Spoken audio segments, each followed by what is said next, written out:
There is a script running in the background of every relationship you enter. You don't remember writing it. You didn't sit down and choose the lines.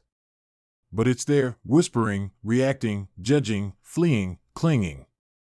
It's the quiet voice that tells you whether to open up or stay guarded. Whether to speak your mind or apologize for your needs. Whether to trust someone's warmth or wait for them to disappear. Most of us carry these invisible scripts from childhood, early relationships, culture, trauma, and repetition. We don't see them clearly. We think we're being rational. We think we're just protecting ourselves. We think our behavior is simply a reaction to someone else's. But it's not just about what's happening right now. It's about what your nervous system expects to happen. For example, if you learned early on that love is inconsistent, you may flinch from stability. If love meant walking on eggshells, then even calm connection might make your skin crawl. If vulnerability was punished or ignored, then sharing your feelings now may feel like self-destruction. So you follow the script, again and again, not because you want to suffer, but because it feels familiar. Familiar feels safe. Even when it's not. That's why people end up in the same kinds of relationships over and over. Different faces, same story. You don't recognize it at first. But then something shifts, maybe during an argument, a silence, a moment of affection, and suddenly, it's like you're acting in a play you've read 100 times. You know exactly how it ends. And here's the hardest part to admit. You're not just choosing these people. You're rehearsing a role. You learn to be the fixer, or the pleaser, or the cold one, or the chaser, or the ghost. You internalize that love requires proving, or patience, or pain, or being small, or being useful. And now, you don't just expect it, you create it. Not on purpose, but automatically. You let people in who confirm what you already believe about yourself. That you're too much. Or not enough. Or hard to love. That your needs are inconvenient. That your voice doesn't matter. That you have to perform for affection. That love always runs dry. These beliefs live deep in the subconscious. They don't always scream. Sometimes, they whisper in your choices. Staying quiet when your heart is loud. Avoiding the people who treat you well. Clinging to the ones who make you feel invisible. Feeling ashamed after opening up, even to someone kind. Sabotaging intimacy the moment it gets real. And you tell yourself you're just bad at love or emotionally unavailable or too intense. You make your wiring your identity. But none of that is the truth. Those are just unhealed stories you've mistaken for facts. Here's what's true. Your nervous system is doing what it was trained to do. It's not broken. It's protecting you, even if it's outdated. And because it was learned, it can be unlearned. Slowly. Gently. Patiently. But only when you start to see the script. What do you believe about love? What do you believe about yourself when you're loved? How do you act when you're afraid someone might leave? How do you act when someone gets too close? These aren't just intellectual questions. They're embodied. You'll feel the answers in your stomach, in your chest, in your throat. Sometimes, the body reacts before the mind even catches up. That's okay. That's normal. That's your template speaking. Templates are not destiny. They are starting points. They are inherited, but they don't have to be repeated. There is something incredibly brave about noticing your own role in the patterns that hurt you. It doesn't mean the pain was your fault. It means you're ready to stop letting it control you. Because the script can be rewritten. The roles can be retired. The story can change. But only when you stop blaming your worth and start noticing your patterns. And this noticing, is the beginning of a new kind of relationship. Not just with others, but with yourself. Noticing is not judgment. Noticing is clarity. And clarity is freedom. You don't have to shame yourself into healing. You just have to see clearly, kindly, consistently. Because when you change the script, you change the story.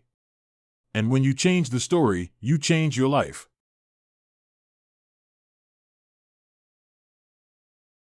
Before you ever said I love you. Before your first kiss. Before your first heartbreak. You were already learning how love works.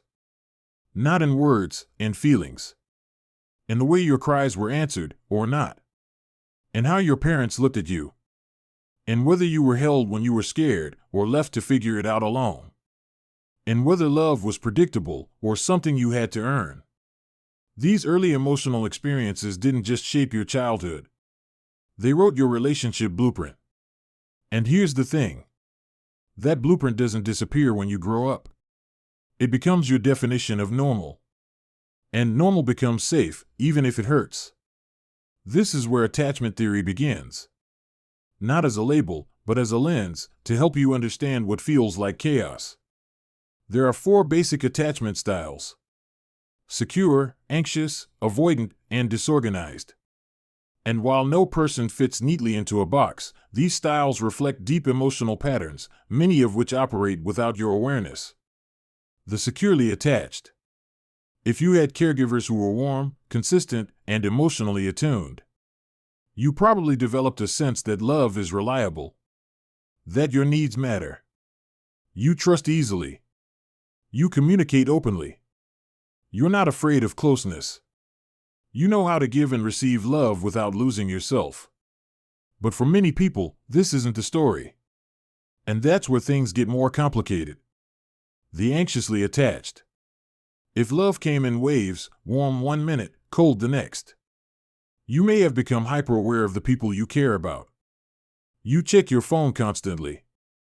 You overthink every message. You feel small shifts in tone like earthquakes. You fear abandonment, even when nothing is wrong. You crave closeness, but it never feels close enough. Your heart says, if I can just be good enough, careful enough, loving enough, they'll stay. But deep down, it feels like love is always slipping away. And it's your job to chase it. The avoidantly attached. If love felt overwhelming, controlling, or unreliable, you may have learned that distance is safety. You pride yourself on independence. You don't like relying on others, and don't want them relying on you. You feel smothered by too much closeness, even when you care deeply. You might seem emotionally unavailable, but really, you're just self-protecting. Your nervous system says, it's not safe to need. It's not safe to be seen. So you build walls instead of bridges. Not because you don't want love, but because love feels like a risk you can't afford. The disorganized attachment. And then there's the most complex blueprint. A mix of anxious and avoidant, often rooted in trauma. You crave love and fear it at the same time.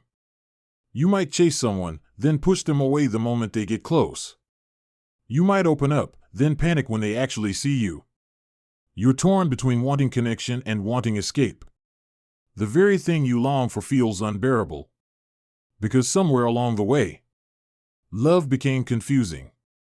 Even dangerous. And yet, this is where the hope lives. Because all attachment styles can be healed. Not by finding the perfect partner, but by becoming aware of your patterns and learning to meet the needs your past left unmet. You don't heal by performing better. You heal by connecting deeper to yourself. This might look like learning to soothe your own anxiety without begging for reassurance. Practicing vulnerability, even when it makes your skin crawl. Sitting with the discomfort of emotional intimacy and realizing it won't destroy you.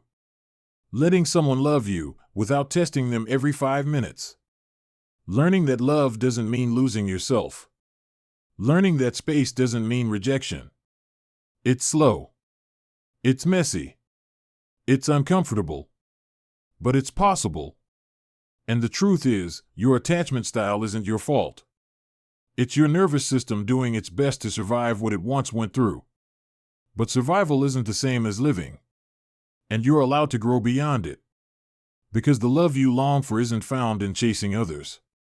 It's found in coming home to yourself, in teaching your body, your mind, your heart that love can feel safe, that you can be close and still be whole, that you can have needs and still be lovable, that you don't have to earn affection by shrinking.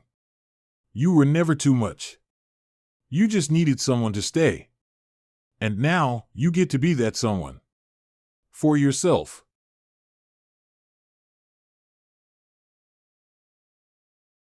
We all carry needs. Some loud. Some quiet. Some we express clearly. Some we bury so deep, even we forget they're there. The need to feel safe. The need to feel seen. The need to matter. The need to be chosen, not just tolerated. These aren't flaws. They're human truths. And yet, for many of us, these needs go unmet, not because they're unreasonable, but because we never learned how to ask for them without shame. So instead, we act them out. We pick fights when we're scared. We pull away when we feel vulnerable. We test people instead of telling them what we need. We say I'm fine when we're anything but. We become experts at hiding, and then resent people for not finding us. This is how unmet needs become silent saboteurs. And they often show up in disguise. Control may mask a deep fear of being abandoned. Jealousy may hide a longing to feel chosen. Withdrawal may be a shield against rejection. Perfectionism may be a plea to feel worthy. Overgiving may be a strategy to avoid being left. We think we're protecting ourselves. But what we're really doing is reenacting old pain with new people. We recreate the very dynamics we swore we'd escape. And it's not because we're broken. It's because we're wired to seek familiarity, even if that familiarity hurts. If your earliest experiences of love were conditional, you may believe you have to earn love now. If your boundaries were ignored, you may struggle to say no, or say yes and mean it. If you were shamed for your emotions, you may hide your feelings under a mask of strength. But here's the truth. You can't build real intimacy on top of pretending. Real connection requires something harder than perfection, honesty. And honesty isn't just saying what you think. It's knowing what you feel. Which is harder than it sounds. Because most of us learn to minimize, dismiss, or intellectualize our emotions, not to feel them.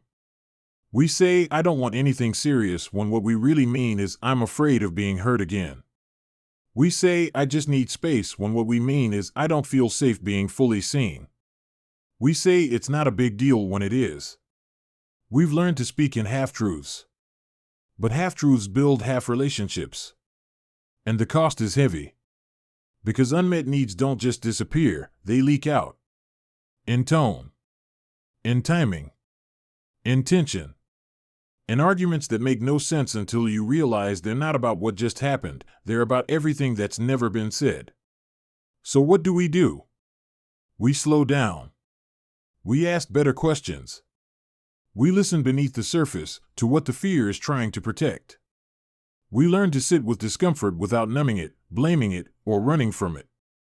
And maybe, for the first time, we practice naming our needs, not as demands, but as doorways.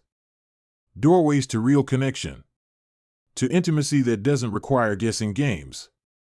To relationships where honesty doesn't mean conflict, it means clarity. This isn't about being needy.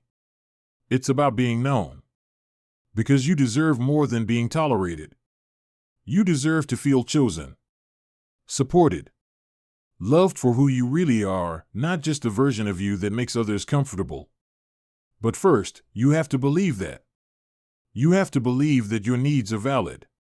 That your voice matters. That love doesn't have to feel like walking on eggshells or earning gold stars. Healthy love can be calm. It can be kind. It can feel like exhaling. But you'll never find that kind of connection while playing hide and seek with your truth. The work begins with you. Not fixing yourself, but finding yourself.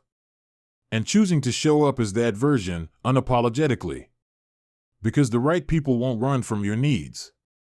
They'll rise to meet them. But only if you give them the chance.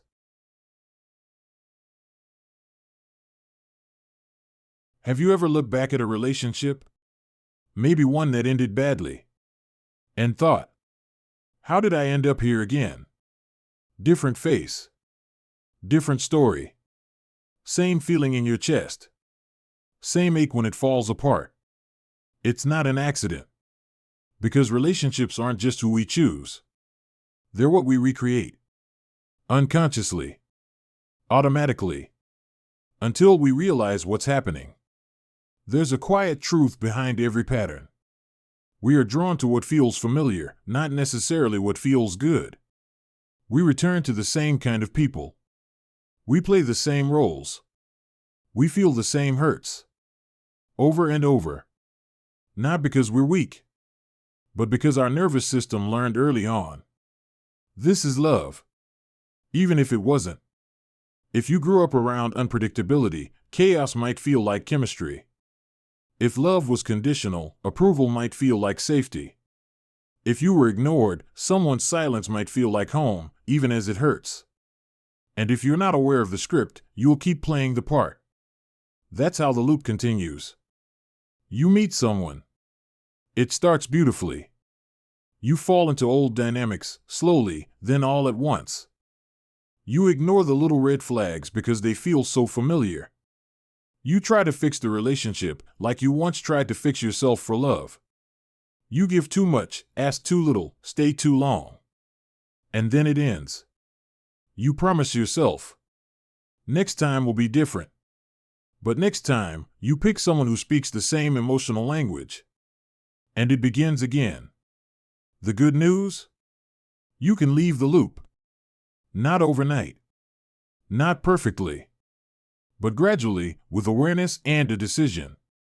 A decision to stop confusing intensity with intimacy. To stop mistaking your triggers for your truth. To stop choosing people who mirror your wounds instead of your worth. But here's the hard part. To break the cycle, you have to break your own patterns first. You have to sit with loneliness instead of rushing into distraction. You have to stop trying to earn love and start allowing yourself to receive it. You have to be brave enough to walk away when it feels too familiar in all the wrong ways. And sometimes, the hardest thing is choosing healthy love when you've only known chaos. Because healthy love is quieter. It doesn't spike your adrenaline. It doesn't leave you guessing. It doesn't disappear when you need it most. And that can feel boring, even scary, to a nervous system that equates drama with passion. But you're not here to repeat the past. You're here to heal it. To notice the moment your body tightens and ask, what does this remind me of? To see the red flag and not romanticize it. To walk away, not because you're unlovable, but because you finally believe you are. You're not stuck. You're conditioned.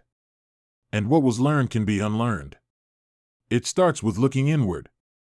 Tracing your patterns back to their roots. Naming the beliefs you inherited but no longer want.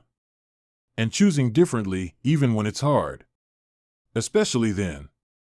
Because love isn't just something that happens to you. It's something you build. And the blueprint begins with you. Everyone wants love. We don't always say it out loud. But deep down, behind our ambition. Behind the cool exterior. Behind the survival mode we live in. We want one thing. To feel known. To feel chosen. To feel safe in someone's arms without needing to perform for it. But somewhere along the way, love got complicated. We started to think we had to become something more to be loved. Smarter. Funnier. Prettier. Quieter. Easier to deal with. We started thinking love had to be earned. So we overgave. We shrunk ourselves. We settled for half love. We begged for breadcrumbs and called it enough. And when they left, we didn't just lose them. We lost ourselves. But here's what no one tells you. Love that costs you your peace is too expensive. And love that requires you to abandon yourself was never real love, only a transaction dressed in romance. Real love doesn't demand your silence. It doesn't ask you to hide the messy parts of you. It doesn't keep score or make you question your worth. Real love is steady. It doesn't come crashing in with chaos. It builds, moment by moment, with consistency. It's not found in grand declarations, but in the quiet presence of someone who stays. Real love doesn't rescue you. It meets you where you already stand, whole, growing, and human. And that kind of love starts with you. Because until you love yourself deeply, you'll accept love that is shallow. Until you trust yourself fully, you'll stay with people who make you doubt. Until you believe you are enough, just as you are, you'll keep chasing people who make you feel not quite there. But loving yourself isn't about bubble baths or mantras. It's about the hard choices. Saying no to what breaks you. Walking away from almost love. Sitting alone rather than being used. Not watering down your truth to make others comfortable.